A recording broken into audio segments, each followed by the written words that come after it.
नमस्कार, आप देख रहे हैं जंक्स पर, आपके साथ में आंचल श्रीवास्तव। आज की सबसे बड़ी खबर, देश की सुरक्षा से जुड़ी दो बड़ी आतंकी साजिशों का हुआ पर्दाफाश। एक तरफ हरियाणा की फरीदाबाद से 350 किलो विस्फोटक और 2 AK-47 राइफल बरामद हुई और दूसरी तरफ गुजरात ATS ने देश में रासायनिक हमले की साजिश को नाकाम कर दिया। दोनों हमलों में चौंकाने वाली बात यह है कि आरोपी डॉक्टर है। जी हाँ, वही डॉक्टर जिनका पेशा जिंदगी बचाना है, वो अब मौत का सौदा करते पकड़े गए। पहली बड़ी कार्रवाई जम्मू कश्मीर पुलिस ने की और इसकी कहानी शुरू होती है श्रीनगर के सरकारी मेडिकल कॉलेज अनंतनाग से, जहां कुछ दिन पहले एक डॉक्टर आदिल को गिरफ्तार किया गया था। आरोप था कि उसने आतंकी संगठन जैश-ए मोहम्मद के पोस्टर लगाए थे। जब पुलिस ने उसके पुराने लॉकर की तलाशी ली तो वहां से बरामद हुई AK-47 राइफल। बस यहीं से खुलने लगे आतंकी नेटवर्क की परतें।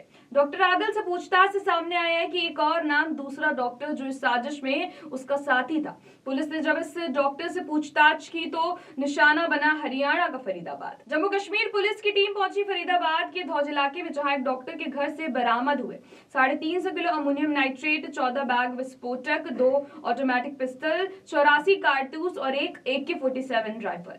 ये बरामदगी किसी छोटे अपराध की नहीं बल्कि देश के किसी बड़े आतंकी हमले की साजिश का इशारा करती। सूत्रों के मुताबिक गिरफ्तार डॉक्टरों के बीच लगातार संपर्क था। ये नेटवर्क दक्षिण कश्मीर से लेकर हरियाणा तक फैला हुआ था। 3 राज्यों जम्मू कश्मीर, हरियाणा और उत्तर प्रदेश में एक साथ छापेमार कार्रवाई जारी है। 500 से ज्यादा जगहों पर छापे और 300 से अधिक लोग हिरासत में। NIA और इंटेलिजेंस ब्यूरो भी इस जांच में शामिल हो चुके हैं। अब बात गुजरात ATS की, जहां आतंकियों की एक और खतरनाक साजिश को नाकाम किया गया। इस बार योजना थी रासायनिक हमला करने की। जी हाँ, ये एक ऐसा हमला है जिसमें रसायन नामक जहर का इस्तेमाल होना था, जो साइनाइड से हजारों गुना ज्यादा घातक माना जाता है। राइसिन आरंडी के बीच से तेल निकालने के बाद बचा पदार्थ जो इंसान को कुछ ही मिनटों में मौत के मुहाने पर ले जा सकता है। इसकी कोई दवा नहीं है, इसका कोई इलाज नहीं है। आतंकी इस जहर को तैयार कर रहे थे ताकि देश के बड़े शहरों में कहर बरपा सके। गुजरात ATS ने 3 आतंकियों को गिरफ्तार किया। डॉक्टर अहमद मोहिउद्दीन सैयद 35 वर्ष हैदराबाद निवासी, आजाद सुलेमान शेख 20 वर्ष शामली उत्तर प्रदेश, सुहेल मोहम्मद सलीम खान 23 वर्ष लखीमपुर खीरी UP। डॉक्टर सैयद ने चीन में मेडिकल की पढ़ाई की थी और अब देश में आतंक फैलाने की साजिश रच रहा था। उसके पास से बरामद हुए 3 पिस्टल, 30 कारतूस और 4 लीटर आरंडी का तेल। पूछताछ में एक और बड़ा खुलासा हुआ। डॉक्टर सैयद सीधे संपर्क में था अफगानिस्तान के अबू खदीजा नामक आतंकी से, जो इस्लामिक स्टेट खोरासन प्रोविंस से जुड़ा है। इतना ही नहीं, पाकिस्तान में बैठे कई लोगों से भी संपर्क था। तीनों आरोपियों ने दिल्ली, लखनऊ और अहमदाबाद में रेकी तक कर ली थी। सोचिए, एक तरफ कश्मीर में डॉक्टर आतंकी नेटवर्क चला रहे तो वही दूसरी तरफ गुजरात में मेडिकल प्रोफेशनल रासायनिक जहर तैयार कर रहे।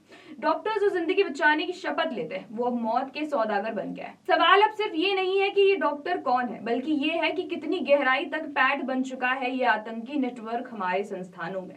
क्या मेडिकल कॉलेज अब आतंकियों के ठिकाने बनते जा रहे हैं? और सबसे बड़ा सवाल, क्या हमारे शिक्षित समाज में अब भी कोई ऐसा जहर पल रहा है जो देश की जड़ों को कमजोर करना चाहता है? फिलहाल फरीदाबाद से लेकर गुजरात तक पुलिस और एजेंसियां हाई अलर्ट पर हैं। आने वाले 24 घंटे बेहद अहम माने जा रहे हैं। पुलिस का मानना है कि जल्द ही इस पूरे नेटवर्क के मास्टरमाइंड का खुलासा किया जाएगा। देश की सुरक्षा एजेंसियों की सतर्कता और मुस्तैदी से एक बार फिर देश में बड़ा आतंकी हमला टल गया है, लेकिन इस खुलासे ने कई गहरे सवाल जरूर खड़े कर दिए।